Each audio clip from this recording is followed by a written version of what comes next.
Hello and welcome to Color with Kendi. In today's video, I'm going to show you how to change the colors up. If you have an image in Procreate that you've already flattened, it's not on different layers, it's only on one layer, and you wanted to change the colors, I'm going to show you how you can do that. So let's get into the video. So this is an illustration that I made. If you want to learn how to make it, I do have a detailed tutorial. I will link that in the description and pinned comment. And for this illustration, I actually use different layers, but I have merged all of them together just to show you that you can change the colors up even if you've merged all of your layers. Generally, my suggestion is keep things on different layers and keep those layers so it's a lot easier, but it doesn't matter. If you have merged everything and you only have one layer, you can still change things up. Okay, so what I'm going to do is, this is the original color variation. I want to show you different color variations on different layers. So I'm going to swipe to the left and duplicate. So if you were following along with me with one of your illustrations, just create a copy of it and turn off the original. Okay, so the first thing you can do is go to the adjustments panel, go to hue, saturation, and brightness. And then you can play around with the hue slider and it will change up the hue of your entire illustration. And this is actually pretty cool because sometimes you'll find something that you really like. I like this. I think that's good. So I may actually just keep it there. The other thing you can also do is change up the saturation by just going in either direction. So that's highly saturated, a very different look compared to something that is more desaturated. So you can definitely create a lot of different looks with this. So I'm just going to go back to where it was, around 50. And you can also change up the brightness. You can make it much darker. So if you want something to look very dark, you can do that. But that kind of changed the entire vibe of this particular illustration. I wouldn't suggest that. Or you can really go up in brightness. That's not working for this particular illustration. So I'm just going to leave it where it was at 50. But I like this particular variation, so I'm going to keep that. Go back to the layers panel, and then I'm going to go to the previous original, and I'm going to duplicate it again and turn this one off. Turn this on, and now let's change it up in a slightly different way. The other thing you can do, again, go to the adjustments panel and go to color balance. And within color balance, you have color balance of your shadows, midtones, and highlights. I tend to find that I get the best results if I go with midtones, but you may want to experiment by tapping on shadows and trying it out. But I'm going to do midtones for this. And let's see, if I go a little bit more towards cyan, nothing really changed. Towards red, nothing really changed. Magenta, ooh, stuff is changing.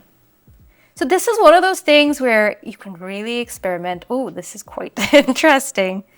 And you never know what you're going to come up with.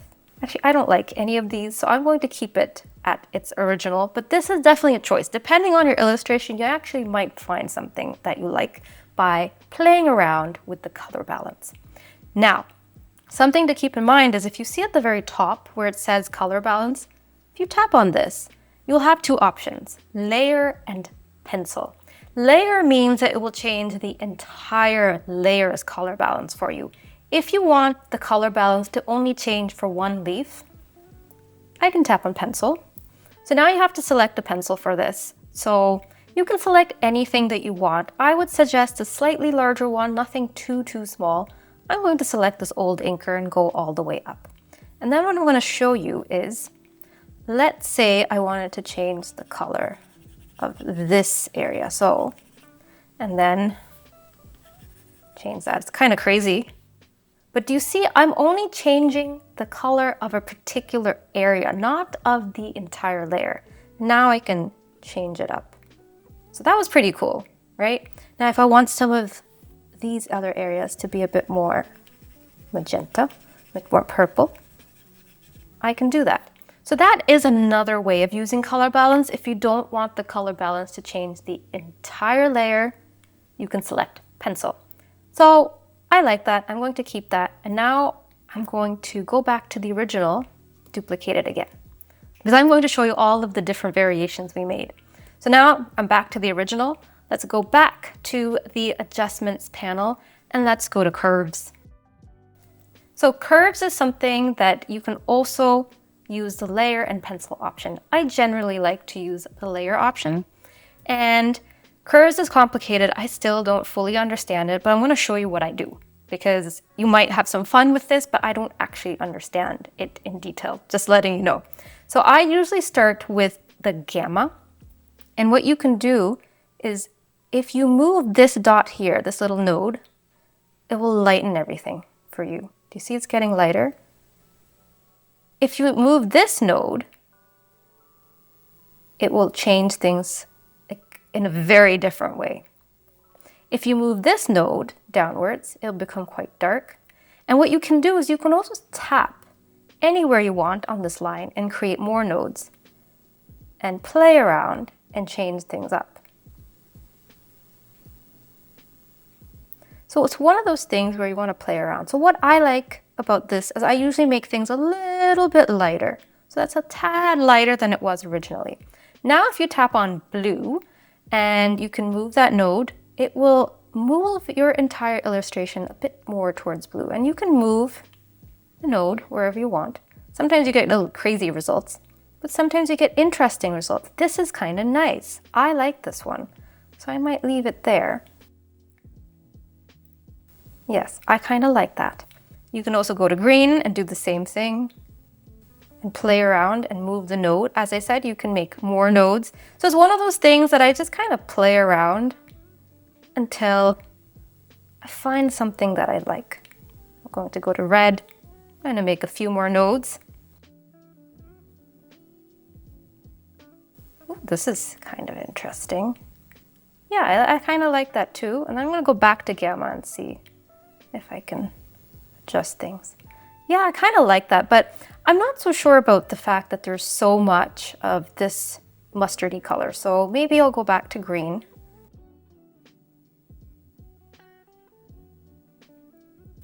Yes, I got rid of that mustardy color. So I would suggest to play around with this. This is definitely a little bit of a tricky one to use, but you can get very cool results with this. So I'm quite happy with that. And now I'm going to go back to the original. I'm going to turn this one off and duplicate again. And now I'm going to show you another way to change up the color. So go back to adjustments and you can go to gradient map. So in your gradient library, you may have slightly different gradients. I deleted quite a few of mine, so mine looks a little bit different. But I'm going to tap on breeze. You can tap on any one of them. And what you will see is that for each one, you get very interesting results. So I'm going to go maybe to gradient here. When you tap on it, what you'll see is a bunch of different squares. You can always add more. I'm going to add another one here. And you can change up the color of each square. So let's say I change this to this color right here. And then I can go here and maybe change this to pink. And then for this one, maybe I will change this to, let's see. I want to kind of experiment and see what happens. I kind of like that, but I find that it's lost some of its watercolory look. So what I'm going to do is I'm going to move this slightly. Move that here. You can always move these around. So I'm going to go a little lighter. So yeah, there it's retained its watercolor effect a bit more. So with this, you can basically create as many, I guess, squares as you want. And it will change up the look of your illustration. Ooh, interesting. This one I might go a little lighter. Ooh, I like that. So what you can do is you can add as many squares as you want. You can change up the color of each of those squares and you can move them around. Every time you move them around, you get a slightly different result, which is really cool.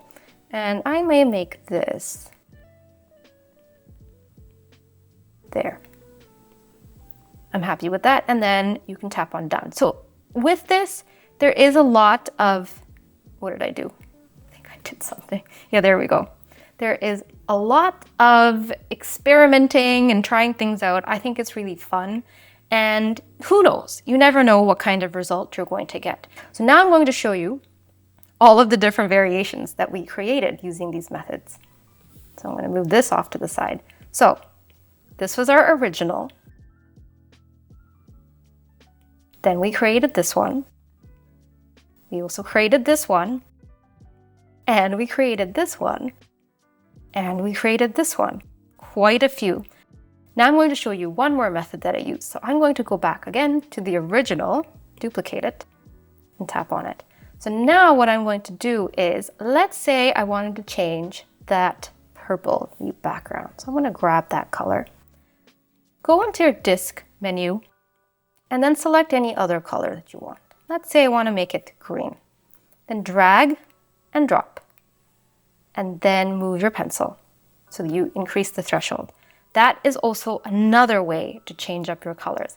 I think this is a bit too intense for my liking, so I'm going to undo and maybe select a slightly lighter green and maybe go and change the hue a bit. And now let's see. I like this. This is quite nice. I can also make it blue.